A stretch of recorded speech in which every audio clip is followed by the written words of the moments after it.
Jessica, and this is episode 2 of the series. So, if you haven't watched the first episode, which talks about introduction, understanding about what is mental health and why it matters, so please go check it out. This past week has been full of uncertainty with rising tension between India and Pakistan. Many of us felt anxious, worried, stressed, overwhelmed, but the good thing is, while we were stressed and worried out, there were signs of de-escalation. There is a lot of relief, but the emotional weightage that we carry due to this certain situations and the events that happened doesn't just vanish overnight. That is why today's episode is so important, because we are going to talk about how to recognize when stress, fear, and even sadness may be a sign of help for yourself and for somebody you care about.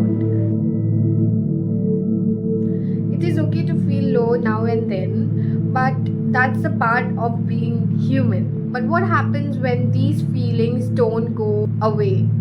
If you're constantly running on empty, withdrawing from people, and even struggling to eat, sleep, or focus, then it's your mind's way of saying, I need help. It's not just a phase, and definitely it's not your fault. Think of mental health like physical health. If you had a fever and it didn't go down for a week, would you ignore it? Well, I don't think so. You would definitely go and see a doctor. Same way, mental health needs the same urgency, meaning it deserves the same way of treatment, the way we look into our physical health issues. Now, let's understand how your mind, your body is trying to tell you that I need help.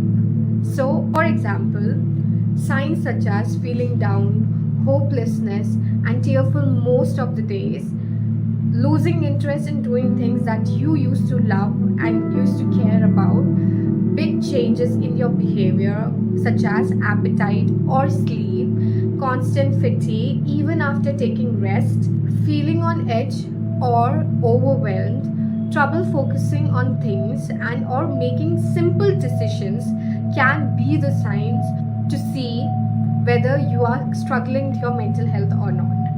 There is also one important factor that you need to see, that is thoughts like I am burdened or it would be better if I wasn't here.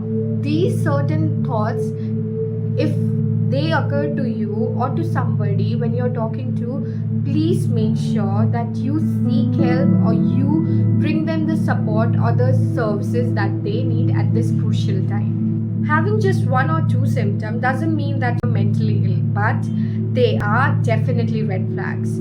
The earlier you notice them, the sooner you get support and the better your chances of feeling like yourself again. Well, what about others? Sometimes the people who need most help, they won't say it out loud. Look for sudden changes, like someone who used to be social now avoids everyone, or even someone who seems constantly numb or even irritable. If their words sound hopeless, don't brush it off. You can say something like, hey, I've noticed something different about you. Would you like to talk about it?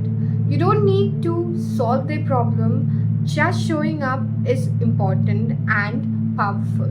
Let's be honest, the world feels very chaotic right now and it's easy to spiral.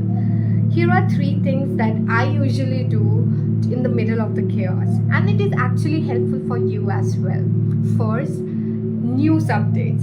As we all know, everything is so much chaotic right now.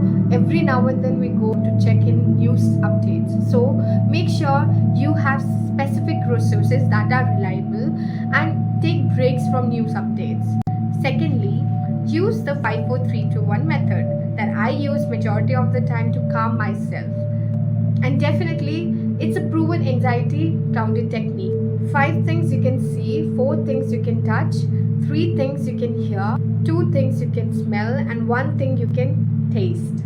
Third important thing you can do is Every day, 10 minutes, you can talk to somebody whom you can trust and you feel comfortable with talking about certain things, and you believe that they would not share it to anybody else but help you out in these situations to overcome the issues that you are facing. Well, when should you reach out for help? Firstly, if your feelings or these symptoms last more than two weeks or just 2 weeks, then you should definitely focus on looking into this matter by seeking professional help. Secondly, if it interferes with your ability to function, your everyday work aspects such as going to school or college, or even with your relationship or even in your workplace, then definitely you need to seek help. And the third is the most important one. If you feel like giving up or you're not safe with yourself, it is important to seek help.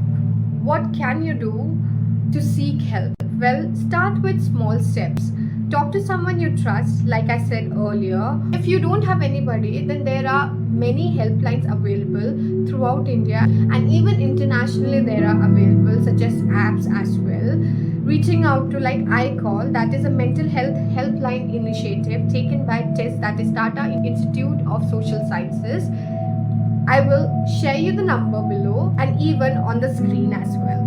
Secondly, you can also use the World Health Organization Mental Health Toolkit, or use apps like that are available in India in various ways, such as Visa, Mind Peers, or even Rocket Health and 7 Cups.